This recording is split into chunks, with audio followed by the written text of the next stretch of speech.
Alrighty, guys, we're here with Dusty, Chris, Riff, and Ricky, and myself, and we got Ben and Beto in the back. Hands for ourselves. Yeah, all right. So the big guest today, Mr. Dustball. Dusty, yeah. Oh, man. So leave it in the chat already in the comments below. Love him or hate him.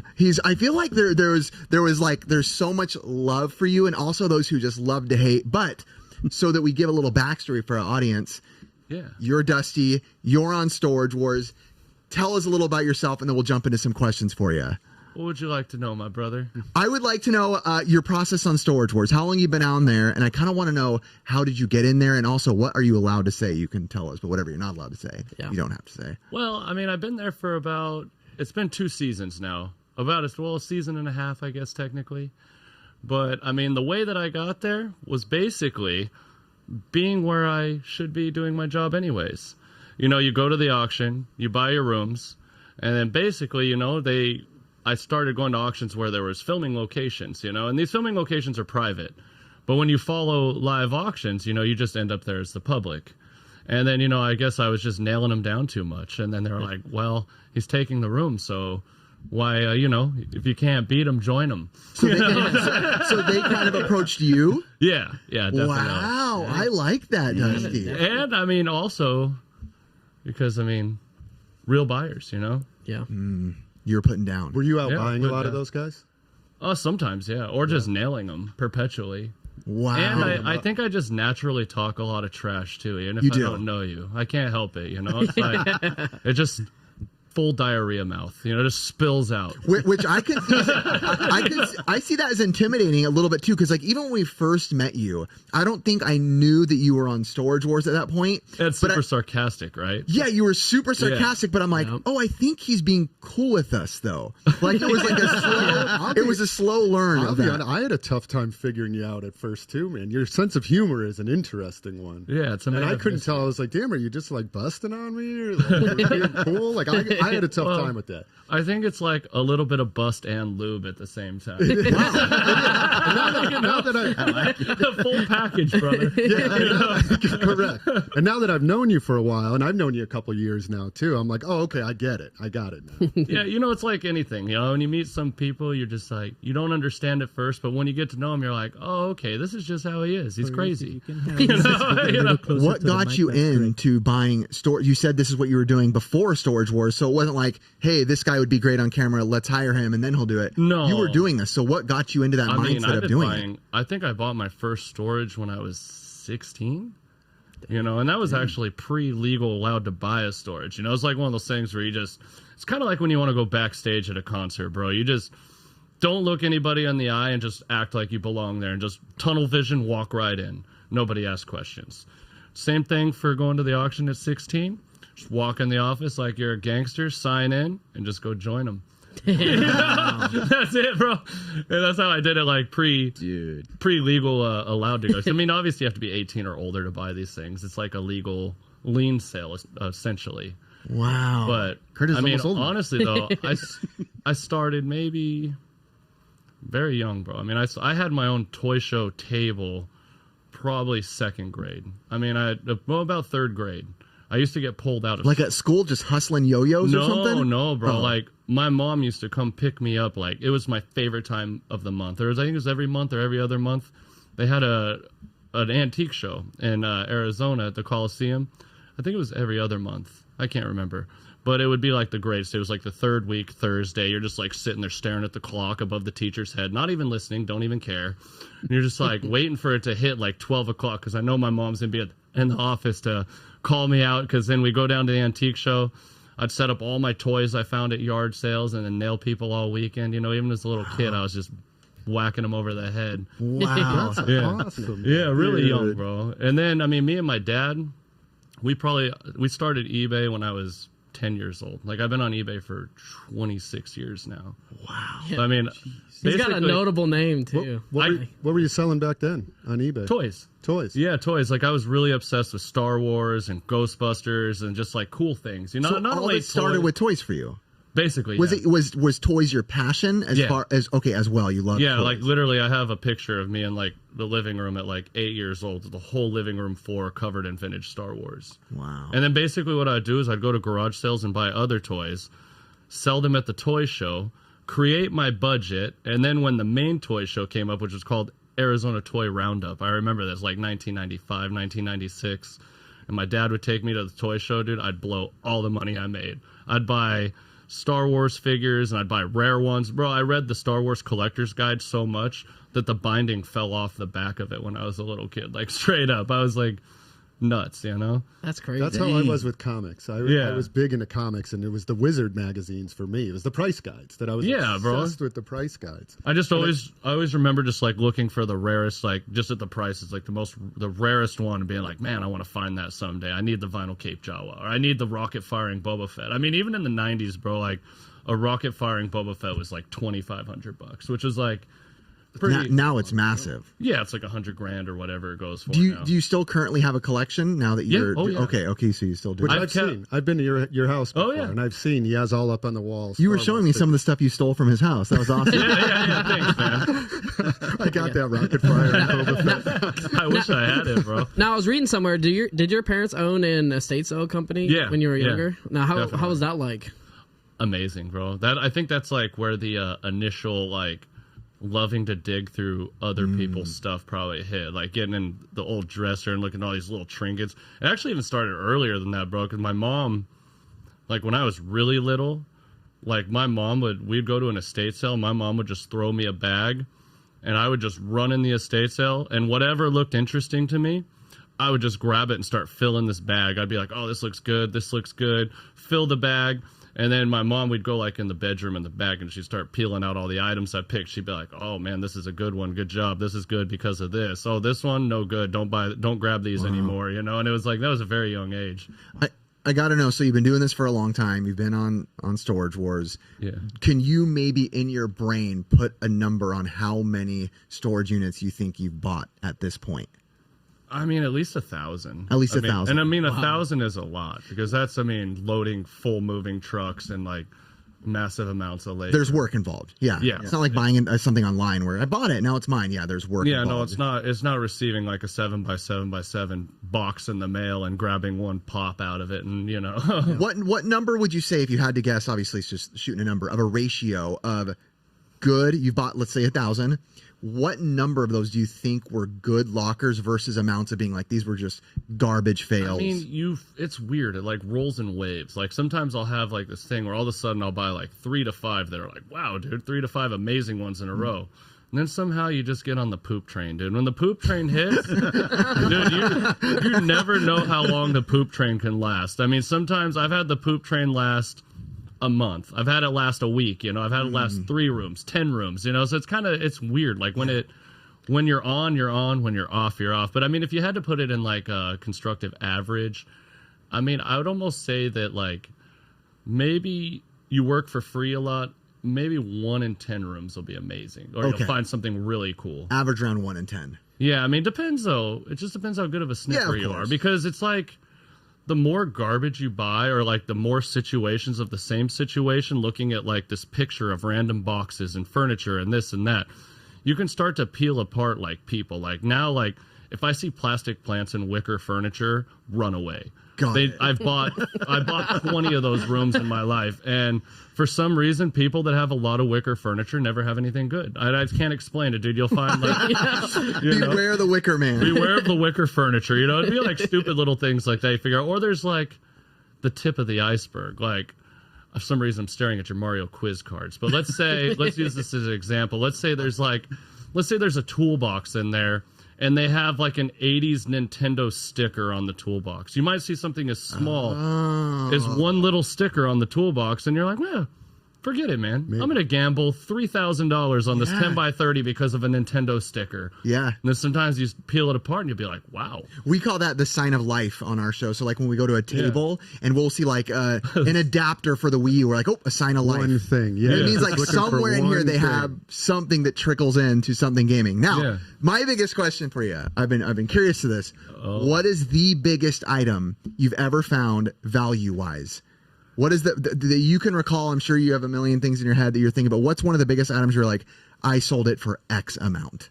I mean, it's weird because most of the time, like a lot of money would be a collection, like a compilation of many items. Okay. Like, you know, I've had a massive amount of books where like the books were all amazing, 300, 500, 5,000, 3,000, 8,000. And that makes like, it adds up. that makes a number. Yeah. I'm talking singular. Where do those? So recently, you had come across some Roy Lichtensteins. Yeah. That were Which is paintings, art, for those who don't know. Yeah, which are pretty rare. They were prints.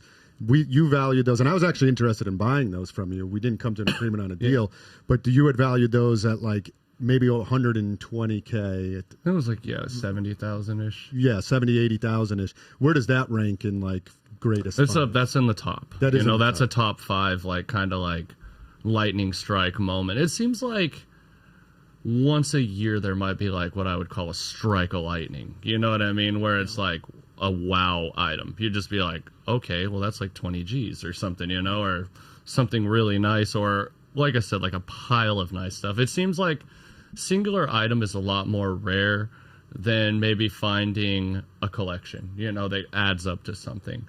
And it just depends, you know, because some stuff's just candy, bro. You get the right merchandise and it's just like pow, pow, pow, pow. Yeah. Gone. You know, and the money comes just as fast as it might be faster sometimes. What is the easiest thing? Like in your brain, like, I don't know, let's put eBay aside, let's say swap meet. What's the kind of stuff when you bring to the swap meet, it's the quickest? Like everyone's like, you know, the rats are coming in, including us, and just we'll take it all. Obviously, the fastest is always going to be if you just straight up find cash money or gold or silver. Precious metals is going to be number one. That's like, I mean, you find that you can go down the street and get your money. Like it's the same as finding cash, a precious metal. But in the swap meet, I mean, people seem to really like fun things, you know, toys and like video games, you know, video games. You got a couple buyers that overpay every week. Oh, yeah. Well, Respect the whack. you know, you eventually learn your customers. You know? You have learned as well. We did a whole video podcast coming up recently about how when we go places now, the common thing for us is people say, hey, you guys got to buy everything or nothing. But, you know, it's kind of funny because you guys know me mostly as storage buyer, wholesaler, moving, but you don't know me as like you, like a professional buyer side of the fence. Totally. And actually, my buyer side of the fence is a lot worse than yours. I can't touch anything. Because most of the people that buy storage, they all know me. I mean, if I pick up, even if I want a T-shirt for myself, like even if let's say it's a $40 Harley shirt, you know, and I'm just like, oh, this is sick. I want to buy this and wear it. Yeah. It'll be like, how much is this? They're like, oh, you 100? You're just like, oh, come on. You know, like I almost get like priced out of being able to even buy anything anymore sometimes. I feel like I get that a lot now. The more you buy at the flea markets, the more they see what you'll spend, you're the just harder getting it taxed. Yeah, it goes up and up and up, and then I get to look over evaluating who I am. And I'm like, oh my gosh, that should have been $10 and it was 30. Now, you know? Now since you've been on the show, have the units prices gone up? Like the notoriety of storage units for pricing? I mean, storage units have gone crazy ever since the internet, especially. It's like big on YouTube. Not even so much that, bro, but like pre-internet, like you had to actually do like a little legwork to find an auction. I mean, you had to know how to like open a website that was extremely difficult to use. Like if you didn't fill each parameter perfectly, nothing would come up. It would just be blank. Or you would have to pull legal ads from the newspaper, you know, to find these auctions, or you'd have to know the auctioneer and be on their list. I mean, there was like different ways to find auctions, but it was actually like the biggest question I got pre-internet would be like, well, where do you find these auctions at? And it'd be like legal lien ads. Like you would have to know how to like find these ads to find out where you need to be. Like you'd almost need somebody to show you how to get to that spot to find out where these things are being sold. But now, internet, bro, you know, everybody can see the same thing. So like sometimes the live auction, you get lucky. Like maybe 3 people show up and then all of a sudden they open a room full of vintage toys and it's like you look right and look left and like, oh yeah, these guys are weak. They only spend they max out at 1,000. This is gonna be like taking candy from a baby. What's kind of the average number that you know? Obviously, it can. I know that might like be a live question. auction. Yeah, live auction. What's like a typical sell rate on a 10 by 20? It just depends what it looks like, dude. I mean, I've seen live auction rooms go anywhere from obviously $1 or no bid up to. I mean, I think the highest they saw sold is like 43,000. No live auction. What's the most you ever paid for a unit? Probably around like 15,000. 15. Yeah, around there, 14,000, like in that range. Was it worth it? I've swung the bat higher, but I jumped ship. What was in that unit that you were so interested in? It wasn't so much the unit I bought, it was the fact that I couldn't buy the other one. Because the other one sold, I ran the guy up to like 30-something thousand, and you could see like a lot of valuable stuff in the front. And to where like your money was pretty kind of safe, but it got to a point where it's like, okay, this is like 30-something $1,000, and do I want to sell these 8 items and maybe the rest is trash? So I took the lesser option of the same owner's unit, thinking, well, if they have that stuff in the front, what's in the back of the other one? Which it panned out. It wasn't like, it made money, but it wasn't like super exciting. Got it. When you're looking at units, can you kind of like right away tell like the age? Like this is a 70s unit. 80s, Or do they tell you? Do they give you 90s? dates or anything? Or? You can ask. Like I'm a prior. Like I pry in. Like me, I'll do anything I can. If I'll look up people's names, I'll look at their age. I'll ask a lot of questions. If the room's there, I'll try to ask them, because some managers are cool. They'll tell you like information. Some managers are like, no, not gonna happen. I'm not telling you nothing. I'm like, well, what's their name? Oh, I'm not telling you. It's like, well, why are you not telling me this information? It's public information. This has been posted in a newspaper, or it's been posted on a legal lien ad. So it's like, what is the great secret? And then I always make the joke too. I'm like, well, if I buy the room, I'm going to have their social security card, passport, probably birth certificates. It's like, even though I turn that stuff into the office when I find it, I turn in anything personal, usually family Bibles or like anything you think, that you don't want to get like a curse that night.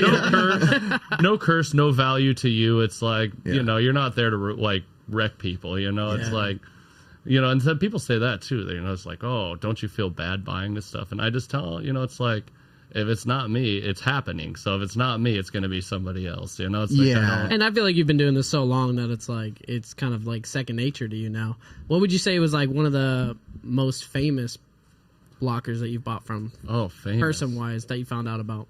Oh man, that's a good. Was it Barbara Streisand's manager? That was cool. Oh yeah. That was a really cool one.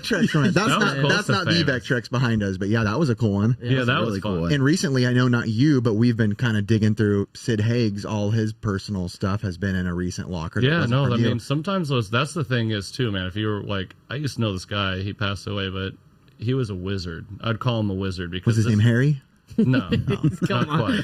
There is a Harry in the auction world. Got it. But, I mean, it would be like sifting legal ad after legal ad to look for those interesting names. But then sometimes, though, an interesting name might be a sleeper. Because you might buy a room and walk in and be like someone just recently got like Beyonce storage. I know somebody got Beyonce stuff. Wow. But it would be like... Burn it. It would be a... You're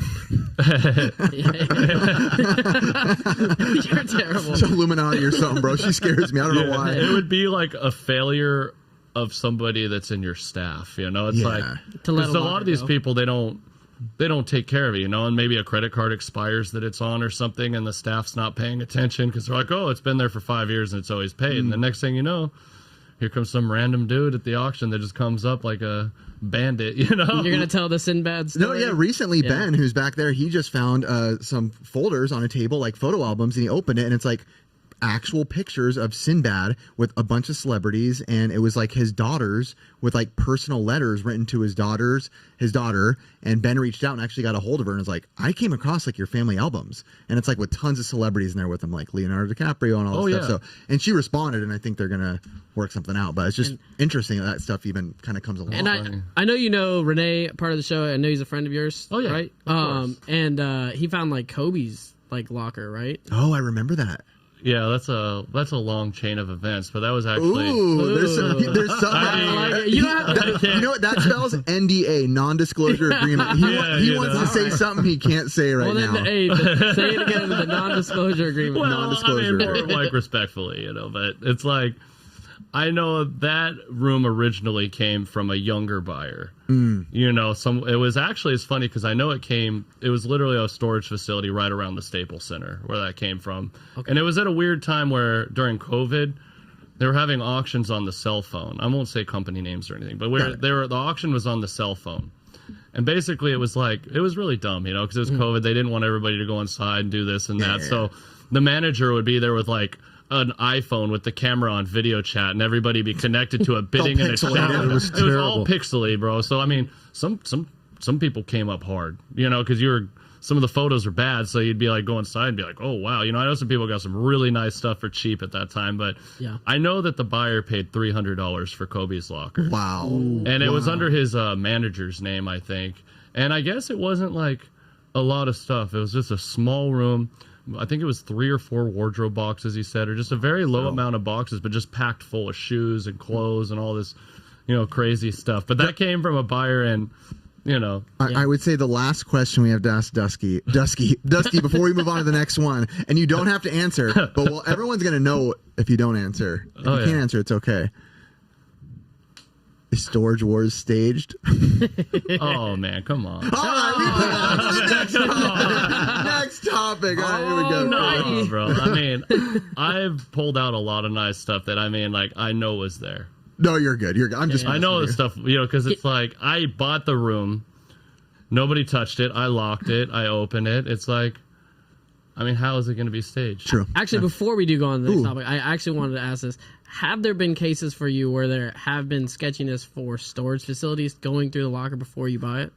Oh yeah. I mean, what do you mean, like you might have purchased it and it have been gone through, and then you say something. There's, I mean, Sketchmasters. Anywhere where there's money to be made, there's a thief. Dude. That's what I was gonna say. Or it's the same thing. It's like, think about when something becomes valuable. Right. All of a sudden, this video game's $500. Look at all these Chinese cartridges coming over, you know, or just whatever. You know, it's the same thing with that. You know, if somebody. That's why it's good not to talk too much. I mean, if you come up buying one of these auctions, you don't go tell the manager you just found $30,000 worth of gold or something. You know what I mean? You tell the manager that, like, why did you sell this to me? It was full of rat crap and, like, junk. Yeah. You know what I mean? You don't want to paint a picture of glory in anybody's head that works around these things, you know? Because then next thing you know, you get what I'd call a raton away. You know? They'll go in there and they look for a little piece of cheese, you know? And it's like, there are dirty people, you know? I mean, and it's kind of I've always thought, 'cause it's kind of a tricky line, because it's like, I always think of that manager that, like, went in somebody's room that was coming to auction. And then, like, what happens when the owner comes and pays their rent, like, 15 minutes before the auction, and maybe they took something, they go back and, like, try to put it back real quick, or, like, I don't know how that process is. Or is it, like, to the point where the manager, like, knows this guy passed away and nobody's coming, you know, type thing? But stuff definitely gets pilfered. Wow. I've noticed so with a lot of buyers, too. This is funny, because I've noticed a lot of buyers will be like, oh, all the jewelry boxes were empty, the manager took it. And I'm just like, you're dumb. I'm like, do you not just think that the person just didn't leave it and they had empty boxes? Like, who's going to go in a room, open jewelry boxes, take the jewelry, close the box, and put it back in the box? Isn't that just stupid? Wouldn't you just take the whole box? Yeah. You know? Yeah, that makes sense. I just have one question before we move on, but I've always been curious by this. When you're watching Storage Wars, of course, you open up the unit, you're looking for stuff that's valuable, but there's so much stuff that is just, I would call it probably garbage. What is the process like when you buy a 10 by 30 unit, there's just furniture and chairs and garbage? Like, how is it just constant trips to the dump? Like, how do you dispose of all that stuff? I mean, it's an adventure. Yeah. A lot of manual labor. I mean, generally, you know, sometimes if you find yourself a good pickup guy, maybe you go. Sometimes if it's like too crazy of a situation where you're like, oh crap, dude. I mean, I've moved stuff and be like I just bought one 2 weeks ago that has 100 tires in it. It's like, oh boy, how do you get rid of 100 tires? You know, it's $8 each. Load it up in your truck and then drive uphill and open the back gate. Yeah, I know. This is not environmentally friendly. I'm just kidding. The environmentalists, I think you just lost like 20 followers. Oh, that's no that's every episode. So all those tires you did bring to the dump then, huh? It's just, I haven't yet. No, I haven't touched it, bro. I just left it there and I scratched my head and I'm like, oh.